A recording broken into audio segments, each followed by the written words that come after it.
What a disappointing fight. Tommy Fury defeats KSI via majority decision. I mean, unanimous decision. Now that the judges have corrected it and amended it, I mean, you'd think they'd be able to do basic maths, right? Both men said that they were going to come out and knock each other out. Ended up being an absolute shambles. I predicted a big, dirty knockout by Tommy Fury, but instead, what did we get? A big, dirty hug fest. Hug, hug, hug. Both men, to be honest, were to blame for the horrible fight that we had to witness.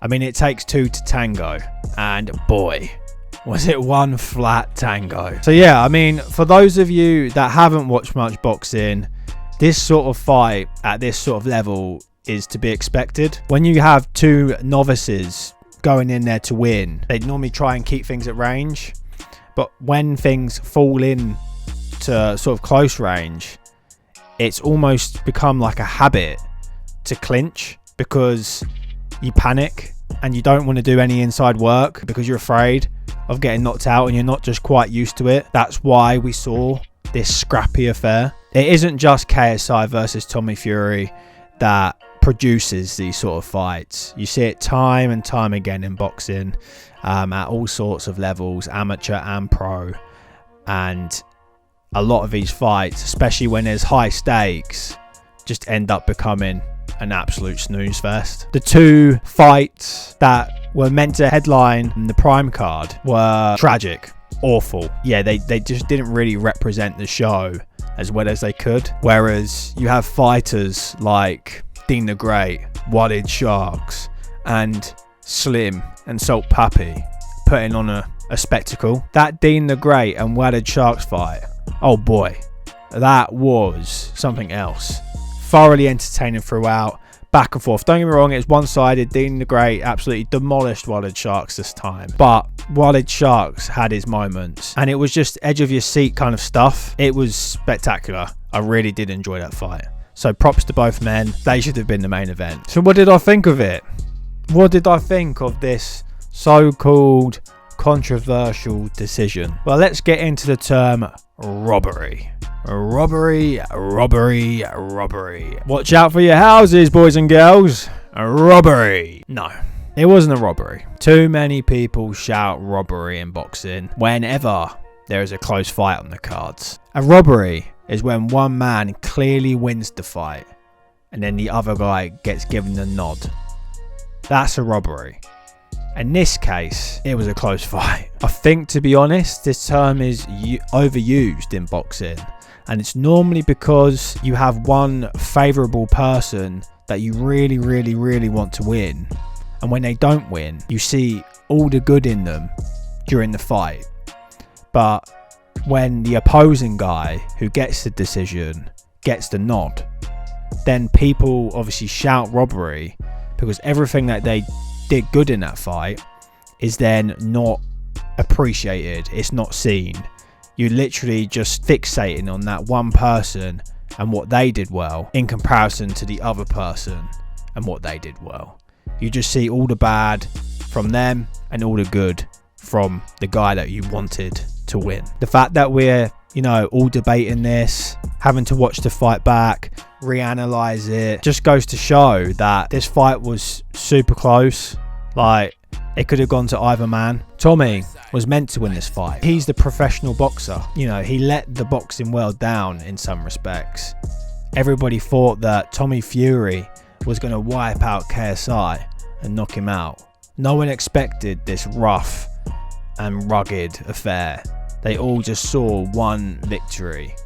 They either saw him winning it on points by a landslide, or they saw him winning by a sensational KO. KSI, on the other hand, the YouTuber, did much better than anybody else expected.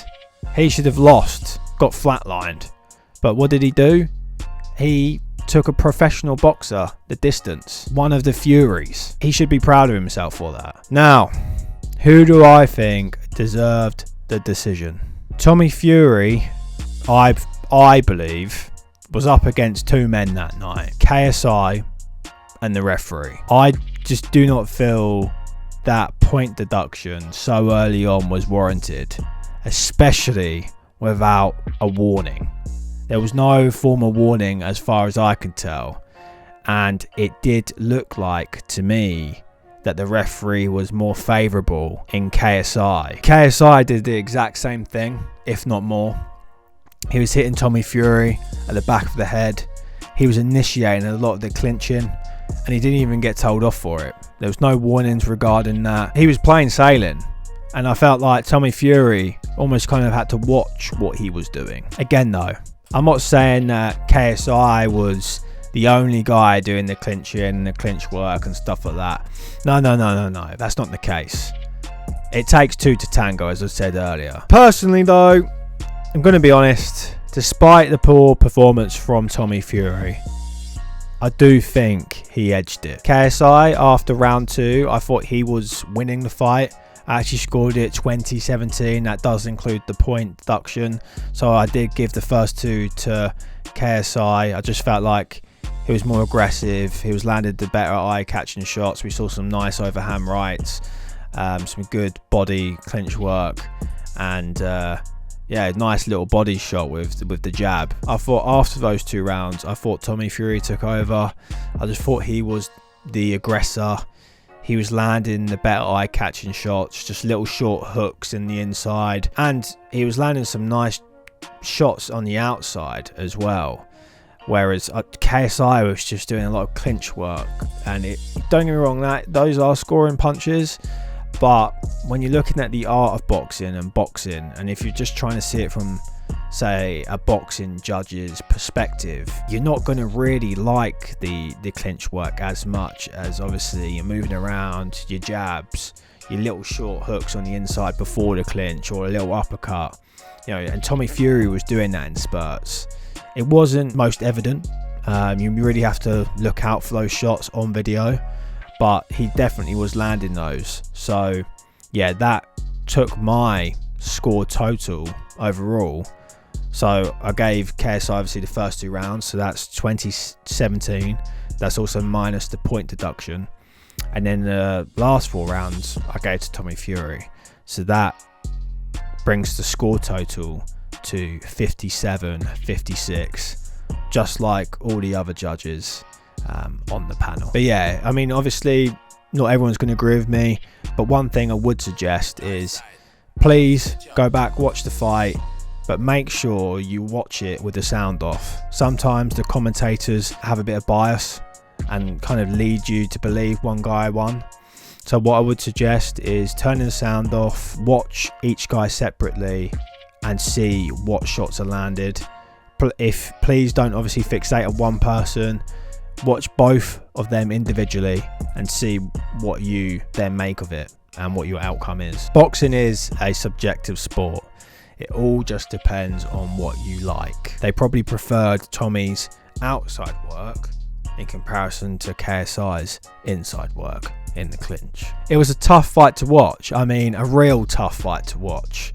I feel sorry for the judges almost having to endure it, but they judge fights week in, week out, every weekend, whenever there's a boxing show on small hall shows, on grand events like this one. I just think we should respect their decision and move on. It brings us one step closer, hopefully, to a fight between KSI and Jake Paul. I'm going to say all of that to say this though.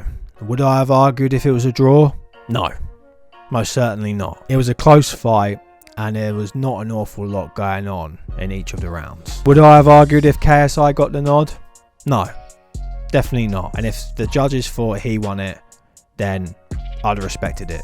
And I think so should you. They thought Tommy Fury won the fight, so let's respect their decision. But that's that. Thank you so much for watching the video. If you did enjoy, please make sure you leave a subscribe, like and comment, and please let me know in the comment section below who you thought won and why. And that's it. Bash!